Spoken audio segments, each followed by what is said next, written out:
হবে।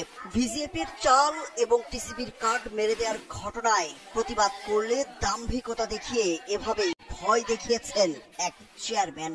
অকথ্য ভাষায় গালিগালাজ করেছেন সংরক্ষিত নারী আসনের ইউপি সদস্য ও চাল নিতে যাওয়া সাধারণ মানুষদের। এমন কোন অপকর্ম নাই, বয়স্ক ভাতা লাগে টিয়া দেওয়া লাগবো, বিজিএফ চাউল করবো চুরি, এরপরে বয়স্ক ভাতার কাঠি টিয়া দেওয়া লাগবো। এই চকিদারের অপসারণ চাই, এই তার বাপের অপসারণ চাই। প্রত্যেকটা চুরি তার সঙ্গে এই চকিদার ছেলে এবং তার বাপ জড়িত। এসব অভিযোগ উঠেছে কিশোরগঞ্জের মাইজখাপন ইউনিয়ন পরিষদের চেয়ারম্যান ও বর্তমান ইউনিয়ন আওয়ামী লীগের সভাপতি আবুল কালাম আজাদ তারুর বিরুদ্ধে। এই ঘটনায় জেলা প্রশাসকের কাছে লিখিত অভিযোগ দিয়েছেন ইউপি সদস্যরা। এছাড়া ঈদুল আজহা উপলক্ষে প্রধানমন্ত্রীর দেয়া ঈদ উপহার ভিজিএফ এর চাল আত্মসাতের অভিযোগে থানায় মামলা হয়েছে তার বিরুদ্ধে। ভিজিএফ এর চাল আত্মসাৎ সহ নারী সদস্য ও সাধারণ মানুষদের অশ্লীল ভাষায় গালিগালাজ হুমকির প্রতিবাদে ফুঁসে উঠেছে এলাকাবাসী। চেয়ারম্যানের বিচার দাবিতে এলাকায় বিক্ষোভ ও মানববন্ধনও করেছেন স্থানীয় লোকজন ও ইউপি সদস্যরা।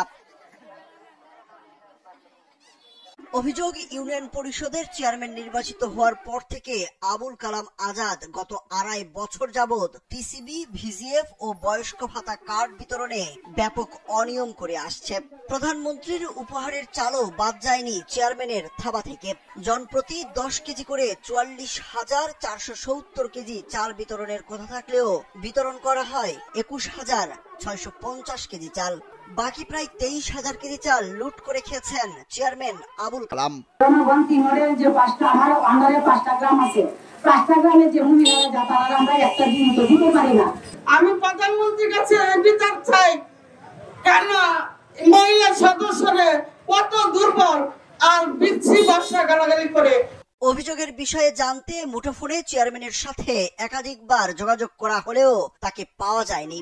মামলার সত্যতা নিশ্চিত করে চেয়ারম্যান ও গ্রাম পুলিশকে গ্রেপ্তারে পুলিশের অভিযান অব্যাহত আছে বলে জানান কিশোরগঞ্জ সদর মডেল থানার ভারপ্রাপ্ত কর্মকর্তা মোহাম্মদ গোলাম মোস্তফা। পরবর্তী সময় থানা এসে অভিযোগ দেয়, অভিযোগের প্রেক্ষিতে আমরা একটা মামলা নিই। মামলাতে আসামি হয় বর্তমান চেয়ারম্যান এবং চৌকিদার। মামলার রুজু হয়েছে, মামলার তদন্তকারী কর্মকর্তা এবং মামলা ঘটনার সাথে জড়িত যে এবারই প্রথম নয়, চেয়ারম্যান আবুল কালাম আজাদ ক্ষমতার দাপট দেখিয়ে এবং দলের নাম ভাঙিয়ে গত বছর ঈদুল আজহা উপলক্ষে দেয়া ভিজিএফ এর চালও আত্মসাৎ করেছিলেন। তাই এবার আর ছাড় নয়, এর সুষ্ঠু বিচার চান সাধারণ মানুষ।